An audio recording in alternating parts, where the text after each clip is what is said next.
সুপ্রভাত বন্ধুরা, সুধা ভিলেজ ব্লগে আপনাদের সবাইকে স্বাগত। আবার একটা নতুন ব্লগ নিয়ে চলে এলাম। আপনারা আমার সঙ্গে থাকুন আর শুরু থেকে শেষ পর্যন্ত ব্লগটা দেখতে থাকুন।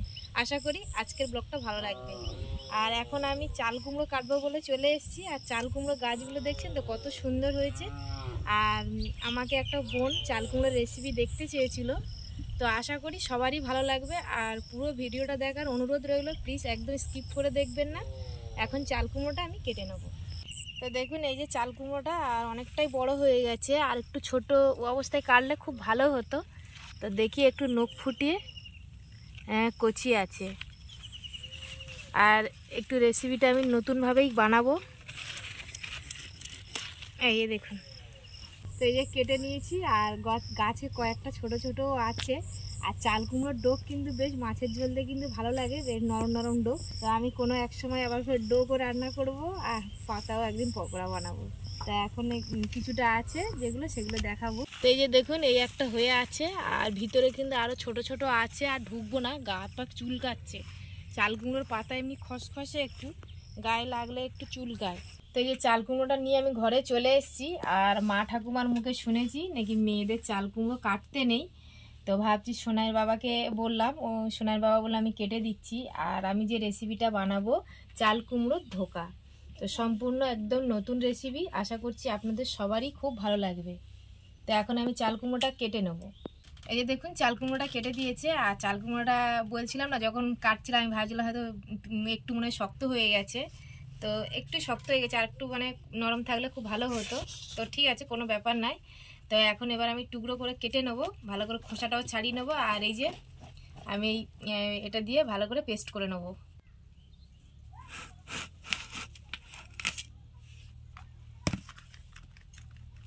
এরকম ছোটো করে সব গুঁড়ো করে নেবো।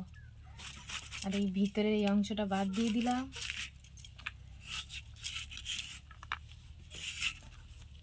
দিয়ে খোসাটা আমি ছাড়িয়ে নেব।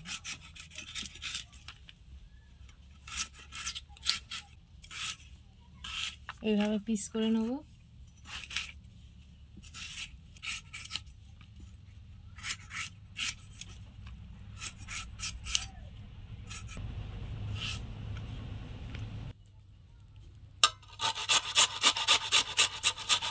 এই যে এইভাবে আমি পেস্ট করে নিচ্ছি। আর দেখছেন তো জল উঠছে, আমি কিন্তু ভালো করে হাত দিয়ে চিপে একদম জলগুলো বের করে দেবো।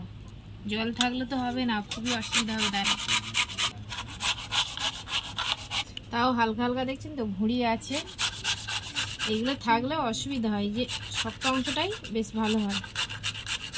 তো এই যে আমি সব পেস্ট করে নিয়েছি। এবারে আমি ভালো করে হাত দিয়ে চিপে চিপে জলটা বের করে নেবো। আর অনেকটাই কিন্তু জল উঠেছিল, এই ফেলে দিয়েছি। এবারে এইভাবে আমি হাত দিয়ে চেপে চেপে জলটা বের করে নেবো। শোনা, নুনটা জ্বলছে কি দেখে এসো, ছুটে যাও।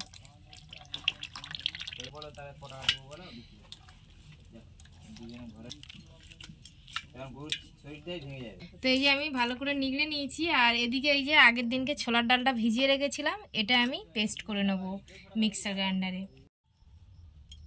তো এই যে মিক্সিতে আমি ছোলার ডাল আর একটু আদাও নিয়েছি, আর 3টে কাঁচা লঙ্কা নিয়েছি, নিয়ে ভালো করে পেস্ট করে নেব। আর এই মিক্সিটা কিন্তু আমি এখনও ব্যবহার করিনি, তো আপনাদের সামনেই দেখাচ্ছি, আজকেরই ব্যবহার করছি। তো আমি ডালটা বেটে আর একদম চাল কুমড়োর সঙ্গে মিশিয়ে নিয়েছি। আর এদিকে কাজু বাদাম কুচিয়ে নিয়েছি, একটু চিনি, লবণ, দারচিনি, লবঙ্গ নিয়েছি, লঙ্কার গুঁড়ো, হলুদ গুঁড়ো, আর ঘি আর সাদা তেল নিয়েছি। ব্যাস, এবার লবণও নেব। আর এদিকে কড়াই বসিয়ে দিয়েছি, কড়াইতে আমি তেলও দিয়ে দিয়েছি। এবারে চাল কুমড়ো আর ডালটা একটু আমি নেড়ে নেব। তো এই যে তেলের মধ্যে দিয়ে দিলাম।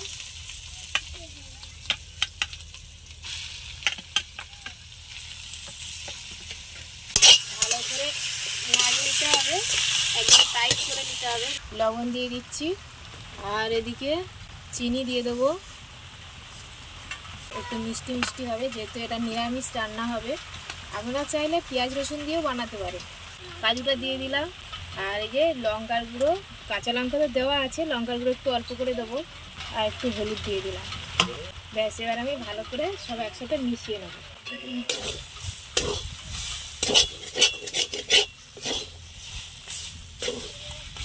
আর বাইরে বৃষ্টি হচ্ছে বন্ধুরা, হালকা বৃষ্টি হচ্ছে। আজকে তো রথের স্পেশাল আমি রেসিপিটা বানাচ্ছি, একদম টাইট করে দিতে হবে। আর একটু ঘি দিয়ে দিচ্ছি টেস্টটা বেশ ভালো হওয়ার জন্য। এবারে ভালো করে নাড়িয়ে আমি নামিয়ে নেব। দেখুন একদম ডোর মতো তৈরি করে নিয়েছি আর একদম রেডি হয়ে গেছে। এবারে আমি এই বাসনের মধ্যে একটু ঘি ব্রাশ করে নিয়েছি, এতে ঢেলে নিলাম আর ভালো করে আমি ঠান্ডা করে নেব। তো এই যে ঠান্ডা হয়ে গেছে, এবারে আমি বরফি আকারে কেটে নেব। আর সোনাইয়ের বাবা কেটে দিচ্ছে।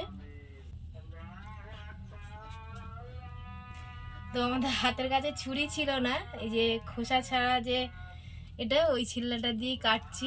আপনারা ছুরি দিয়েই কাটবেন।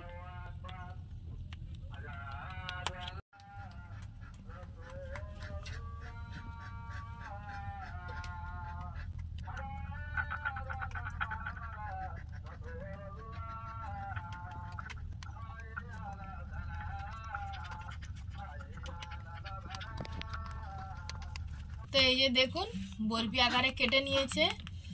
আর এই যে আস্তে আস্তে করে তুলতে হবে, না তো ভেঙে যাবে। আসলে আমাদের জায়গাটা শর্ট হয়ে গেছে, আর জায়গাটা আর একটু বড় জায়গা দিলে, বড় বাসনের মধ্যে দিলে খুব ভালো হতো। জায়গাটা একটু ছোট হয়ে গেছে বাসনটা। তো এইভাবে সবগুলো আমি তুলে নেব।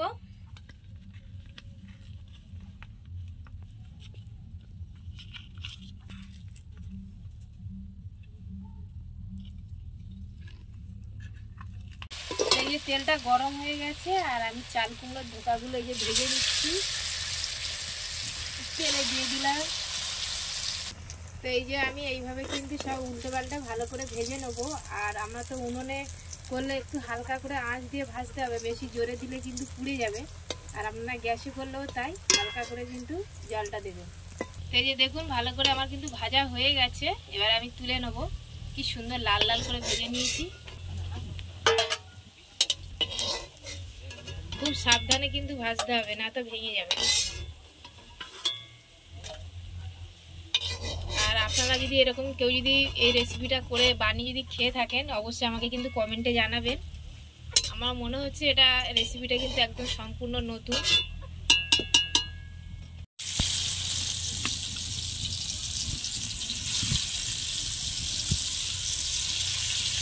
তো এইভাবে কিন্তু আমি সব ভেজে নেব। দেখুন এগুলো কি সুন্দর ভাজা হয়ে গেছে। এবার সব তুলে নেব।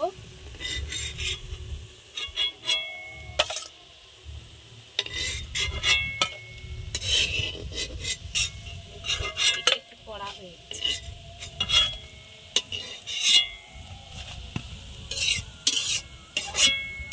তো আমার এই যে ভাজা হয়ে গেছে। আর এখানে আলু কেটে নিয়েছিলাম, আলুটা আমি ভেজে নিয়েছি। এটা আপনাদের আর দেখায়নি, ভিডিওটা অনেকটা বড় হয়ে যাবে বলে।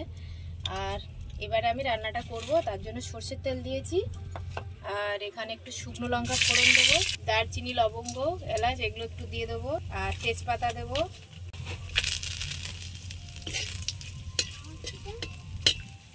আর একটু আদা বাটা দেবো। আদাটা আমি একটু কষিয়ে নিয়েছি। আর এই যে টমেটো আর একটু কাঁচা লঙ্কা দিয়ে দিচ্ছি। এবার একটু লবণ দিয়ে দেবো, টমেটোটা গলে যাবে তাড়াতাড়ি। তো এই যে টমেটোটা গলে গেছে, এবার আমি ভেজে রাখা আলুটা দিয়ে দেবো।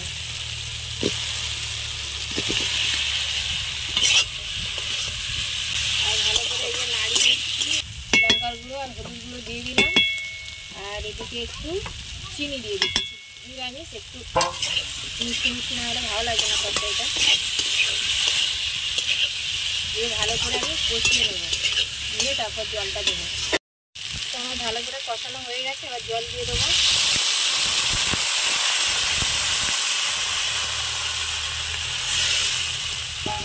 আর একটু জল দেবো। তো এই যে আমি ঢাকা দিয়ে দিচ্ছি। তো এই যে দেখুন আমার আলুটা কিন্তু সিদ্ধ হয়ে গেছে। এই যে, আর এই যে ভেজে রাখা জিরে, এই জিরেটা আমি দিয়ে দেবো। দিয়ে আমি এবার এই যে ধোকাটা দিয়ে দেবো।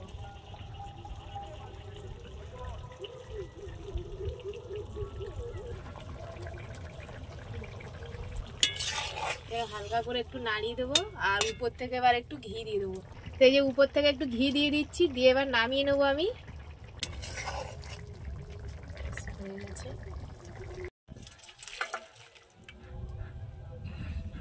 তো এই যে রান্না হয়ে গেছে, আর বেশি কিছু করিনি আজকের, এই শুধু ধোকাই রান্না করেছি আর পাঁপড় ভেজেছি। আর এমনি সকাল থেকে আমার শরীরটা ভালো ছিল না, তো এখন সবাইকে খেতে দেবো। তো এই যে আমরা সবাই খেতে বসেছি বন্ধুরা, খেয়ে নিই আর খেয়ে বলবো আপনাদের কেমন হয়েছে।